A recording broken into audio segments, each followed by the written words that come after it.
Welcome. This is not the Memorial Day we all hoped it would be, but it's the best we can do under the circumstances. We'll work hard to make this the best it can be. For at least a century, crowds have come to honor our men and women, our fighting men and women, who have proudly marched. Today, our honor continues, even as the march cannot. I want you to take a moment today to keep all of our veterans, particularly our fallen servicemen and women, in your thoughts. There are so many Haverhill heroes who fought for us in the wars, it's not possible to mention all of them in one speech. So today I want to focus on two, a man that many of you know and a man that you did not know. At every Memorial Day parade that I can recall, a proud veteran of World War II marched with us. His name is John Katsaris. When our country was bombed on December 7th, 1941, John was a high school student. He left high school and signed up to join what was then called the Army Air Corps. He was stationed in England on a B-17 bomber. On March 20th, 1944, they left England to attack an aircraft factory in Frankfurt, Germany, before that factory could make the planes that would stop our men at D-Day. John's plane was shot down. 4 men were killed before they hit the ground. John evacuated but was seriously injured with a badly splintered arm. When he landed, he broke both ankles and cracked several ribs, as well as his badly splintered arm. He was well behind enemy lines. He was immediately pursued by the Gestapo, captured by the Nazis, and interrogated in a farmhouse. With the aid of the Free French resistance, he was freed, but his badly splintered arm turned gangrenous and could have killed him. Without any medical equipment or a hospital, he was operated on 3 times by a Jewish doctor, himself fleeing from the Gestapo. Still badly wounded, in great pain and weak, he began to make his escape from northern occupied France, through southern France, across the Pyrenees Mountains, sometimes on foot, into Spain, and eventually to freedom. John came back to Haverhill, attended college under the GI Bill, opened a successful real estate office, helped his brother George become a successful mayor, and retired in our city. His service was kept a secret for 60 years until the service finally allowed him to tell of it a few years back. Now, many of you listening know or have heard of John Katsaris, but the second person I want to tell you about you've never heard of. His name was Major David W. Walsh. In 1960, the United States was in the process of converting the Navy Underwater Demolition Team to what is today known as the Navy SEALs.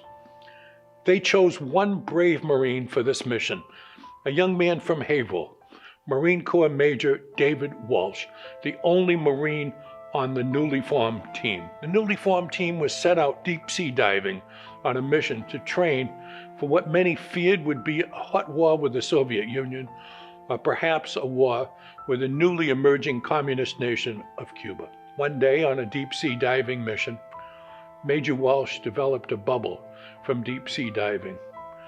No one knew then the tremendous dangers of deep sea diving or the needs to carefully decompress. He was sent home to where he was stationed in Quantico, Virginia, with headaches. 3 days later, he died at the age of 37 from a cerebral hemorrhage. His family, even his immediate family, wasn't told the cause of his death until 50 years later. Now, I doubt that John Katsaris and David Walsh knew each other, but they had something in common. Neither of them was allowed to talk about their missions or their heroism, nor could their families talk about it for decades. To all of us, they appeared to be what they were, ordinary people. And that's the lesson that I want all of us to gain from this. There are heroes among us. They don't wear capes. They don't come to town in Batmobiles or in big parades. They are our servicemen and women. And each one of them has a tale to tell. And each and every one of them is a hero to us. So I want you to please take this day to honor all of our heroes by joining with the VFW, by showing pictures of deceased servicemen and women, by flying the American flag from your home if you're able to do so, or putting it in your window if you can't fly it, and by remembering our veterans and our servicemen. And please, in your hearts, make every day Veterans Day. Thank you for listening.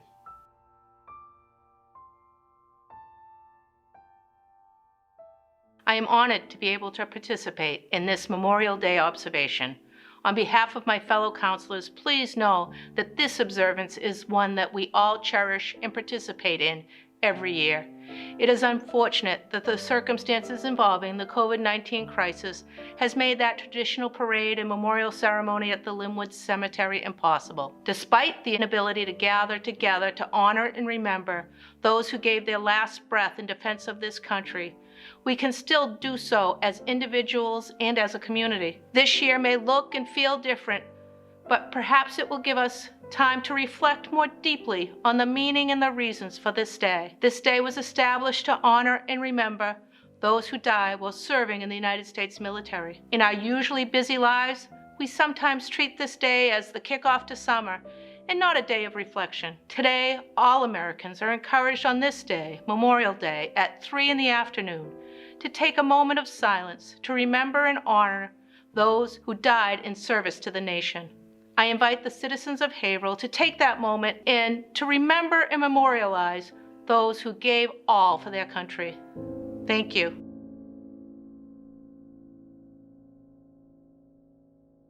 The 30th day of May 1868 is designated for the purpose of strewing with flowers or otherwise decorating the graves of comrades who died in defense of their country during the late rebellion and whose bodies now lie in almost every city, village, and hamlet churchyard in the land. In this observance, no form or ceremony is prescribed, but posts and comrades will in their own way arrange such fitting services and testimonials of respect as circumstances may permit. We are organized comrades, as our regulations tell us, for the purpose, among other things, of preserving and strengthening those kind fraternal feelings which have bound together the soldiers, sailors, and Marines who united suppressed the late rebellion. What can aid more to assure this result than by cherishing tenderly the memory of our heroic dead, who made their breasts a barricade between our country and its foes. Their soldier lives were the reveille of freedom to a race in chains, and their deaths the tattoo of rebellious tyranny and arms. We should guard their graves with sacred vigilance. All that the consecrated wealth and taste of the nation can add to their endowment and security is but a fitting tribute to the memory of her slain defenders. Let no wanton foot tread rudely on such hallowed grounds. Let pleasant paths invite the coming and going of reverent visitors and fond mourners. Let no vandalism of avarice or neglect, or ravage of the time, testify to the present or to the coming generations that we have forgotten, as a people, the cost of a free and undivided republic. If other eyes grow dull, and other hands slack, and other hearts cold in the solemn trust, ours shall keep it well as long as the light and warmth of life remains in us. Let us then at the time appointed gather around their sacred remains, and garland the passionless mounds above them with choicest flowers of springtime. Let us raise above them the dear old flag they save from dishonor. Let us in the solemn presence renew our pledges to aid and assist those whom they have left among us as sacred charges upon the nation's gratitude, the soldiers and sailors, widow and orphan. It is the purpose of the Commander-in-Chief to inaugurate this observance with the hope that it will be kept up from year to year. While the survivor of the war remains to honor the memory of his departed comrades, he earnestly desires the public press to call attention to this order and lend its friendly aid in bringing it to the notice of comrades in all parts of the country, in time for simultaneous compliance therewith. Department commanders will use every effort to make this order effective.